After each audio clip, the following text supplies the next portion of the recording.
Okay, boys and girls, welcome back to Dishin with Scott. So, Jen and I were out and about, and she said, "Hey man, I'm getting hungry." So we were still quite a ways out, and I thought about what I'm going to come back. I said, "You know what? Let's do Scott's Fettuccine al Scotto." That's the best way that I can put it, because it has you're not going to buy a jar of sauce for this, and it usually turns out pretty freaking good. Okay, so the first thing we got to do is I'm boiling some water because we're kind of running short on time. My fat ass has to get up in the morning. You want to salt your water, okay?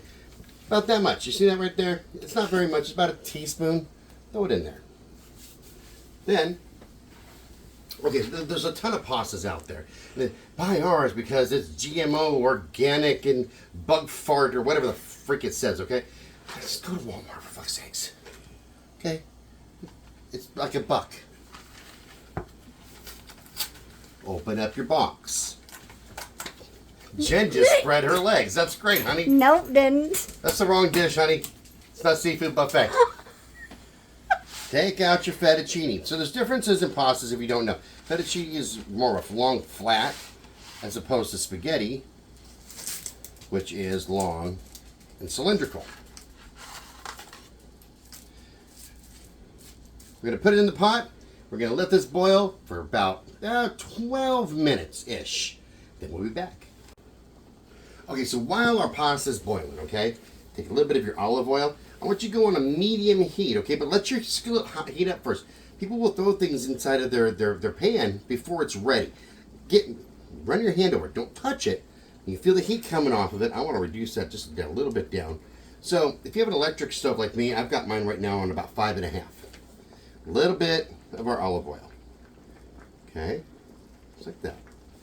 Don't let it scorch because it's already too hot, right? A little hot. We're going to add our chicken.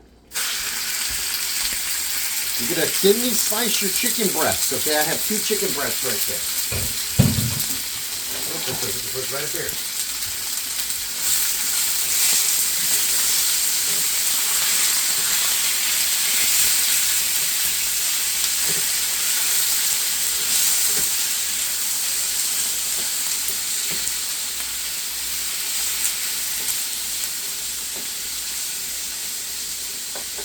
Now that we've got that like that, I'm going to use a little bit of my garlic.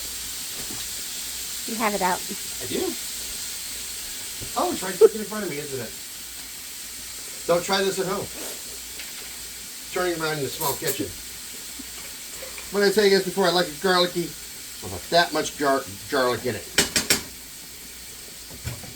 About a tablespoon.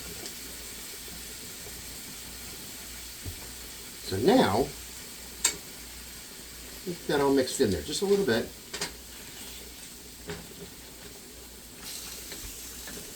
And it is going to stick a little bit even to a non-stick pan on the bottom, okay? You can scrape it up as you go. Make your job a little bit easier when you get ready for your cleanup. So this is going to cook while this is cooking.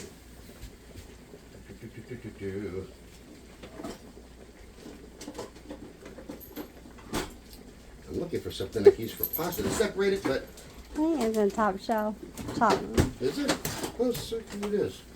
Things get moved around. So I want to get these down into the water, and I want to make sure, because there's starch all over these, so they're going to want to stick together. You're going to want to move them around a little bit. That will help them stay kind of free and not stick together. Now, whatever you do, I'm going to tell you this right now. When we're done and we're draining this, we're not going to get rid of all the pasta water. We're going to save some of it. And I'll show you why here in a bit. Got the chicken in there. I want to put a little bit of flavor to it already. Love red pepper flakes, so let's add some of those. And it's the taste. How hot do you want it? We don't want this really super hot, but we don't want it mild either.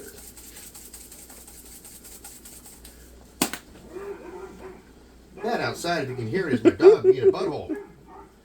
Because she starts crap with other dogs.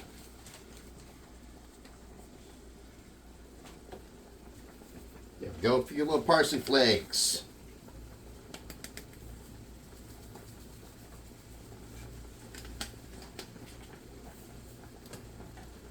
Looking for my There's my sea salt. I swear we need to be better organized. Or I do, rather. A little tiny bit of sea salt in there. And some black pepper.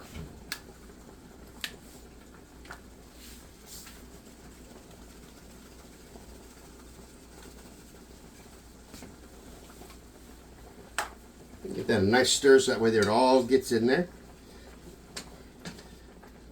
And don't worry about adding any more moisture in here. Your chicken should have enough water that they put into it as it's being processed, so it'll absorb into the spices that you put in to rehydrate them. Bring that up just a little bit. And now we wait. Okay, so now I'm going to add some vegetables to our chicken right here. That's all, but you want to. I used a bag of mixed vegetables that has cauliflower, broccoli, carrots in it. With your carrots, though, get them small, okay? You want to cut them down to small little discs. It makes it easier to cook, and they'll absorb a lot more of the flavor. I'm going to put those in.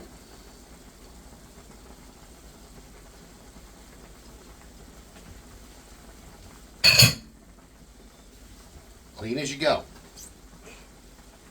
Because if you don't, your girlfriend will murder you.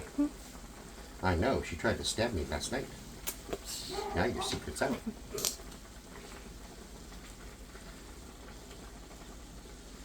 Okay, now we want this to cook until your broccoli turns a vibrant green. And we're going to show you that here in just a second.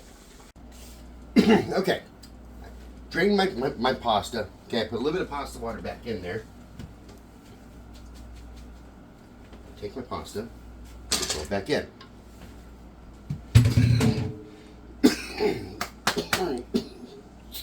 Dying, it's fucking hot in here, man. I'm gonna take our mixture and throw that in there. You take your pan over to your sink, you're gonna rinse it out. Why? Because your mom, your girlfriend, your boyfriend, somebody's gonna jump your crap. If and you don't. Then it's going to be a bad meal. You're not going to have a happy meal. You're going to have a sad meal. Okay, so we're going to spread that around. I'm going to put this on kind of a medium heat. So we'll put that right at 5. We're going to take a block of generic cream cheese. We're going to throw it in there. Okay, then we're going to take the lid, which I have to grab over here.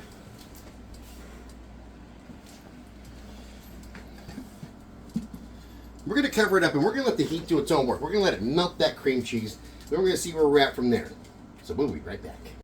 So I'm making way more than I thought that I was going to. So I added an extra package, an 8-ounce package of cream cheese in there. Take some whole heavy cream. I'm going to have to use whipping cream because they were out of just regular heavy cream. Put that in there. So it's nice and thick. Thicker than liquor. Oh, looks like you, honey. What? Then I put my lid back on. We're going to wait a little bit more. I did find out something with this, by the way. As we're going to take the lid off, got into an argument with it, and it almost won. Until Jen said, honey, you have to push this little button right here. I said, get the hell out, really? She said, yeah. And so I did, and surprisingly, the lid released. You might notice that we use paper plates. There's a reason. Because we go through just a ton of dishes. And it gets freaking ridiculous. So, here's the finished product. I'm going to give that one more good stir, though. Just one more good stir. See how creamy that is? How well that turned out. Hopefully I'm hoping the flavor profile. I still have a chunk of cream cheese over here. I got to get into the corner. Get that second block. It's hiding from me. Just like other people hid from your peoples. Come on out. Yeah. So the reason why we put vegetables in there is, one, give it an extra good texture. You don't want the person that you're cooking this for to go, oh, well, it's like spaghetti, but without spaghetti sauce. Make it a little fancy. Okay, you get a pasta scooper. Or you can use tongs. I like using a pasta scooper. Just a nice big one. This one's easy for plating, by the way. Get yourself about a nice little scoop. Pull it over. Goes right into the middle of the plate.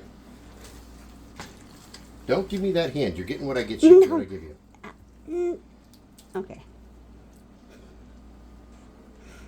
Right in the middle of the plate. Okay? She wanted a smaller amount, so that's what she's getting. I'm getting a little bit bigger amount because I'm a badass. Turn your heat off. And before you start this, by the way, I want 2 words of caution for you. Number 1, wash your damn hands. Okay? You're not a pig. You're not a damn child. Wash your hands. Number 2, cut your vegetables first and your chicken second. You don't want cross-contamination. Wash your cutting board in between. That's very important. You don't want to get yourself sick. You don't want to get anybody else sick. So, we're going to top this with, you get these chefs out there, and we're going to grate some high-end Parmesan Original. Jesus Christ. Get some of this shit, man. If you want to grate it, that's fine. But you don't need a whole lot. A little dusting on the top. A little dusting on the top. It smells like dirty socks. Going to need a fork. Because you're unforking believable. Boom. Boom. There you have it. This is quick. Well, it's not speedy quick, but it's still quick. This should take you, prep time and everything, roughly a half an hour. Depends on how fast you can chop without chopping your fingers off. Remember, don't be a pig. Wash your damn hands. And we're going to see you guys on the next episode. Pieces.